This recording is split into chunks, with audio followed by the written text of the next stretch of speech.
নেত্রকোনা পল্লী বিদ্যুৎ সমিতি পদ মিটার রিটার কাম মেহেঞ্জার গণ সমান 2024। এক নম্বর প্রশ্ন দেওয়া আছে দুটি সংখ্যার গসাগু 15 ও লসাগু 90, একটি সংখ্যা 30 হলে অপর সংখ্যাটি কত? তো এখানে যেহেতু আমরা জানি যে গুণফল সমান হচ্ছে সংখ্যা দ্বয়ের লসাগু গুণ সংখ্যা দ্বয়ের গসাগু। লসাগু আর গসাগু যদি গুণ করি তাহলে সংখ্যা দ্বয়ের আমরা গুণফল পাবো। তো এটা সমান লেখা যাবে সংখ্যা দ্বয়ের গুণফল। তো একটা সংখ্যা যদি ক ধরি তাহলে ক গুণন 30 সেটা হবে 15 গুণন 90 সমান। তাহলে ক সমান আমরা লিখতে পারবো 15 90 ভাগ 30। এখানে ভাগ করলে মান হবে কত? 45। 3 15 45। তাহলে অপর সংখ্যাটি হবে 45। 2 নম্বর প্রশ্ন ছিল এ মাইনাস সেকেন্ড ব্র্যাকেট ক্লোজ এ মাইনাস প্রথম ব্র্যাকেট এ প্লাস 1। তো এখানে ইকুয়াল হোয়াট? এই যে সমীকরণ, এখানে যদি আমরা ব্র্যাকেটটা উড়িয়ে দিই তাহলে মাইনাসে মাইনাস 1 হয়ে যাবে। তাহলে মাইনাস এই যে এ কাটা যায়, তাহলে মাইনাস মাইনাস প্লাস, তাহলে এ প্লাস 1। এখানে অ্যান্সার হচ্ছে এ প্লাস 1। 3 নম্বর প্রশ্ন 7 10 16 28 52 ধারাটির পরবর্তী সংখ্যা কত? তো পরবর্তী সংখ্যার ক্ষেত্রে আমরা দেখব প্রথমে পার্থক্য কত। তাহলে 7 আর 10-এর পার্থক্য এখানে 3, এখানে আছে 6, এখানে আছে 12, এখানে 24, তাহলে এখানে অবশ্যই হবে 48। তাহলে পরবর্তী সংখ্যা আছে 48 যোগ 52 সমান 100। তাহলে ধারাটির পরবর্তী সংখ্যা আছে এখানে 100। তাহলে 50 ডিগ্রি কোণের পূরক কোণ কত ডিগ্রি? এখানে পূরক কোণের ক্ষেত্রে আমরা জানি যে দুটি কোণের যোগফল কত হয়? 90 ডিগ্রি হয়। তাহলে কোণদ্বয়কে একে অপরের পূরক কোণ বলা হবে। তাহলে 90 থেকে 50 যদি বিয়োগ করে দেই তাহলে পাবো 40 ডিগ্রি। তাহলে 40 হচ্ছে 50 ডিগ্রি কোণের পূরক কোণ। এবার আসছে 5 নম্বর প্রশ্ন 1 মিটার সমান কত ইঞ্চি? আমরা জানি 1 মিটার সমান 39.37 ইঞ্চি। সো আনসার 39.37 ইঞ্চি। এবার 6 নম্বর প্রশ্ন উল্লেখ করা আছে 20 এর কত শতাংশ 1 এর 20 শতাংশের সমান? ধরলাম যে 20 এর ক শতাংশ, তাহলে 20 এর ক পার্সেন্ট সমান 1 এর 20%। তো এখান থেকে 20 ক ভাগ 100 হবে 20 ভাগ 100, কাটাকাটি করলে ক সমান 1। তাহলে অ্যান্সার হচ্ছে 1%। তাহলে 20 এর কত শতাংশ? 1 শতাংশ। 7 নম্বর প্রশ্ন x মাইনাস 1 আপন x ইকুয়াল 4 হলে x two the power 4 plus 1 আপন x টু দি পাওয়ার 4 সমান কত? তো এখান থেকে a স্কোয়ার প্লাস b স্কোয়ারের অনুসিদ্ধান্ত করে নেব। করে নিলে এটা হয় a স্কোয়ার প্লাস 1 ভাগ a square whole square minus 2ab square. তাহলে এখান থেকে সূত্র অনুসিদ্ধান্ত প্রয়োগ করে আমরা মান পাবো 322। সো অ্যান্সার ইজ কত? 322। আবার দেওয়া আছে একটি বৃত্তের ক্ষেত্রফল 314 বর্গ সেন্টিমিটার হলে উহার ব্যাস কত? 314 এখানে বর্গ সেন্টিমিটার হলে এখানে আমরা জানি পাই আর স্কোয়ার আছে এখানে ক্ষেত্রফল।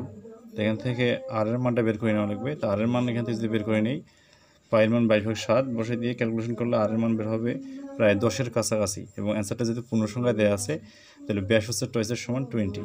সো অ্যান্সার হচ্ছে 20 সেন্টিমিটার। এরপর যে 8 নম্বর প্রশ্ন যে 3টি সংখ্যার গড় 56, যদি প্রথম সংখ্যাটি দ্বিতীয় সংখ্যার দ্বিগুণ এবং তৃতীয় সংখ্যার অর্ধেক হয় তবে ক্ষুদ্রতম সংখ্যাটি কত? একটু পেঁচিয়ে দেওয়া আছে 3টি সংখ্যা ধরলাম XYZ। তাহলে প্রশ্ন মতে x হবে কি? তৃতীয় সংখ্যা মানে z/2 অর্ধেক, আর x আরবার কি হচ্ছে y এর দ্বিগুণ, তার মানে দ্বিতীয় সংখ্যার দ্বিগুণ টয়েস y। তাহলে x ইকুয়াল টয়েস y। তাহলে আমরা সবগুলোকে এখানে যদি y এর মধ্যে প্রকাশ করি, এখান থেকে আমরা লিখতে পারবো z/2 ইকুয়াল টয়েস y। এখান থেকে z এর মান পাবো 4y। তাহলে x plus y plus z। তাহলে x এর মান বসাবো, z এর মান এখানে বসাবো, আর y তো y আছে। এটা হবে কত? 3 গুণ 56 মানে যোগ ফল যেটা 168 সমান। তাহলে x এর মান টয়েস y, z এর মান 4y আর y এর মান y, যোগ করলে হচ্ছে 168। তাহলে 7y সমান এখানে কত আছে? 168। তাহলে y সমান হবে ভাগ করলে 24, আর 24টা হচ্ছে এখানে সবথেকে ছোট সংখ্যা। নম্বর প্রশ্ন হচ্ছে বিস্তৃত সামুদ্রিক এটি কি? বিস্তৃত সামুদ্রিক যেমন কি একটা আয়ত ক্ষেত্র। 10 নম্বর প্রশ্ন দুটি সংখ্যার গুণফল যদি 1536 হয় তাহলে সংখ্যাদের লসাগু 96 হলে গসাগু কত? আগের মতোই যে আমরা জানি সংখ্যাদের গুণফল সমান হচ্ছে লসাগু গুণন গসাগু, যেহেতু গুণফল দেওয়া আছে গসাগু সমান হবে গুণফল ভাগ হচ্ছে লসাগু, 96 ভাগ করলে হচ্ছে 16। সো অ্যান্সার হচ্ছে এখানে 16। 11 নম্বর প্রশ্ন বৃত্তের ব্যাস আর হলে ক্ষেত্রফল সমান এখানে পাই স্কোয়ার, এখানে পাই আর স্কোয়ার সূত্রের সাহায্যে।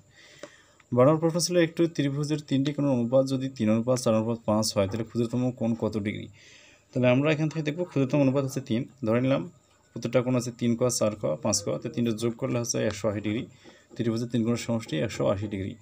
যোগ করলে হচ্ছে 3 4 7 আর 5, তাহলে হচ্ছে 12 ক হচ্ছে 180 ডিগ্রি সমান। তাহলে কোণের মান বের হচ্ছে 15 ডিগ্রি। তাহলে সবচেয়ে ছোটো আছে 3 ক, 3 গুণন ক 3 15 45 degree. So answer is 45 degree. 13 নম্বর প্রশ্ন আছে এক্স এর মান কত হলে a into X minus F equal B into X minus B হয়। তাহলে এখানে যদি আমরা গুণ করে দিই এর সাহায্যে এক্স মাইনাস এ স্কোয়ার সমান হচ্ছে B X minus B square, তো এখান থেকে এক্সগুলো এদিকে নিয়ে আসলে হয় X minus B X equal A square minus B square, তাহলে এক্স কমন করলে এ মাইনাস বি, আর এটা সূত্র করলে আছে A plus B into minus B, তো এখানে এক্স সমান আছে এ প্লাস বি, কাটাকাটি যায় এ মাইনাস বি এনএস বি, তাহলে এক্স সমান A plus B, answer is A plus B. 14 নম্বর প্রশ্ন আছে জামিল সাহেব 10% মুনাফায় ব্যাংকে 3000 টাকা জমা রাখেন, এক বছরের চক্রবৃদ্ধি মূলধন কত? চক্রবৃদ্ধি মূলধনের সূত্র আমরা জানি P into 1 plus R to the power n, এখানে পি বলছে মূলধনটা হচ্ছে 3000, এখানে সূত্রের 1 যোগ হচ্ছে পার্সেন্ট 10% মানে 10/100 আর 1 বছর টু দি পাওয়ার 1, এখানে ক্যালকুলেশন করলে বের হবে 3300 টাকা, তাহলে এক বছরে চক্রবৃদ্ধি মূলধনের পরিমাণ আছে 3300 টাকা, এটাই অ্যান্সার। সর্বশেষ প্রশ্ন হচ্ছে 15 নম্বর 5টা ঘন্টা 71 বেজে যথাক্রমে 3, 5 ও 8, 10 সেকেন্ড অন্তর অন্তর বাজতে লাগলো, কতক্ষণ পরে ঘন্টাগুলো পুনরায় 71 বাজবে?